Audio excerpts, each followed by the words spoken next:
നമ്മുടെ പ്രിയപ്പെട്ടവർ മരിച്ച് അടക്കം ചെയ്ത ശേഷം ആ ബോഡി കാണുന്നില്ല എങ്കിൽ എത്രമാത്രം സങ്കടമായിരിക്കും നമുക്കുണ്ടാവുക. ആ ഒരു സംഭവമാണ് ഇപ്പോൾ ഒഡീഷയിൽ നടന്നത്. ഒഡീഷയിലെ ഭദ്രക് ജില്ലയിൽ നിന്ന് മനുഷ്യ മനസാക്ഷിയെ മരവിപ്പിക്കുന്ന ഒരു സംഭവമാണ് പുറത്തു വന്നുകൊണ്ടിരിക്കുന്നത്. ശ്മശാനത്തിൽ സംസ്കരിച്ച 5 മൃതദേഹങ്ങൾ ദുരൂഹ സാഹചര്യത്തിൽ ഇപ്പോൾ കാണാതായിരിക്കുകയാണ്. മണിനാഗ്പൂർ ഗ്രാമത്തിലെ ശ്മശാനത്തിൽ നിന്നാണ് കഴിഞ്ഞ 2 മാസത്തിനിടെ സംസ്കരിച്ച മൃതദേഹങ്ങൾ അപ്രത്യക്ഷമായിക്കൊണ്ടിരിക്കുന്നത്.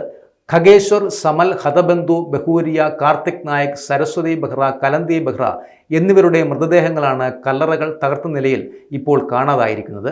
ഈ സംഭവം ഈ ഗ്രാമത്തിൽ ഇതാദ്യത്തേതല്ല എന്നാണ് ഞെട്ടിക്കുന്ന മറ്റൊരു വാർത്തയും. കഴിഞ്ഞ വർഷവും സമാനമായ രീതിയിൽ മൃതദേഹങ്ങൾ ഇവിടെ നിന്നും കാണാതായിരുന്നു.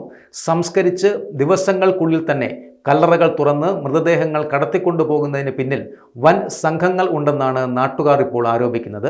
ഒന്നുകിൽ ഇത് ദുർമന്ത്രവാദത്തിനായിരിക്കാം, അല്ലെങ്കിൽ നിയമവിരുദ്ധമായ വൈദ്യശാസ്ത്ര പരീക്ഷണങ്ങൾക്കായാണോ മൃതദേഹങ്ങൾ മോഷ്ടിക്കുന്നത് എന്നാണ് നാട്ടുകാരുടെ ഒരു സംശയവും. സംഭവത്തിൽ പ്രതിഷേധിച്ചുകൊണ്ട് ഗ്രാമവാസികൾ ഇപ്പോൾ പോലീസിൽ പരാതിയും നൽകിയിട്ടുണ്ട്.